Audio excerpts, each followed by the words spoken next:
কাৰ কথা সঁচা? শিক্ষামন্ত্ৰী ৰণোজ পেগু নে সমগ্ৰ শিক্ষা অসমৰ কাৰ্যবাহী সঞ্চালকৰ? শিক্ষাৰ্থীক মাৰ্কশ্বিট দিবলৈ পুঁজিৰ অভাৱ শিক্ষা বিভাগত, কিন্তু এই কথা মানি লোৱা নাই শিক্ষামন্ত্ৰী ৰণোজ পেগুৱে।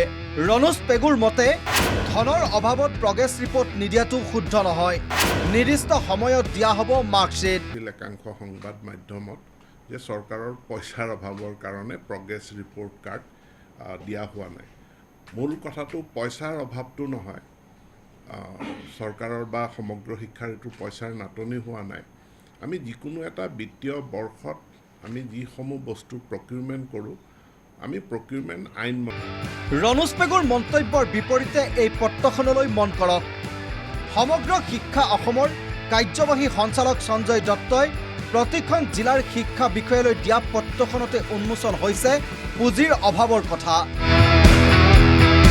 পুঁজিৰ অভাৱত দিব পৰা নগ'ল 24-25 বৰ্ষৰ শিক্ষাৰ্থী মাৰ্কশ্বিট।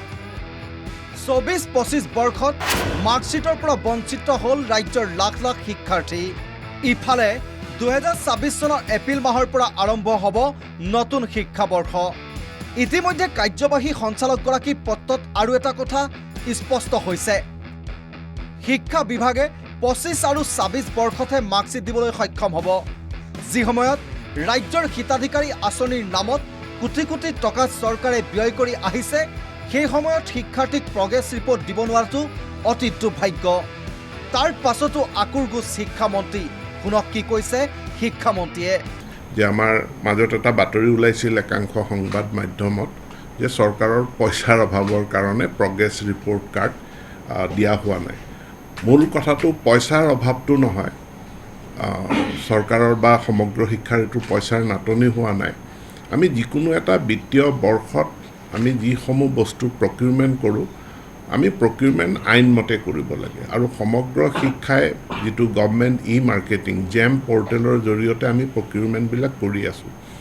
কিন্তু মাৰ্চত বাজেট হৈ যোৱাৰ পাছত এপ্ৰিলৰ শেষৰ ফালে আমি যেতিয়া বাজেট কমিউনিকেশ্যন পাওঁ, তো তাৰ পাছত আমাৰ প্ৰকিউৰমেণ্ট প্ৰক্ৰিয়াটো আগবাঢ়ে। এই প্ৰকিউৰমেণ্ট প্ৰক্ৰিয়াটো কেতিয়াবা কেতিয়াবা বছৰটোৰ শেষলৈকে গুচি যায়।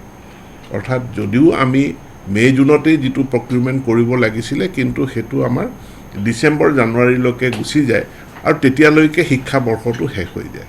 এই প্ৰগ্ৰেছ ৰিপৰ্ট কাৰ্ডখিনি যদি আমি 25-26 বৰ্ষত যদি আমি ব্যৱহাৰ কৰোঁ, তেনেহ'লে 25-26 বৰ্ষৰ আৰম্ভণিতে অৰ্থাৎ বিহুৰ পাছতে আমি প্ৰগ্ৰেছ কাৰ্ডবিলাক আমি দি দিব পাৰিম ছাত্ৰ ছাত্ৰীসকলক।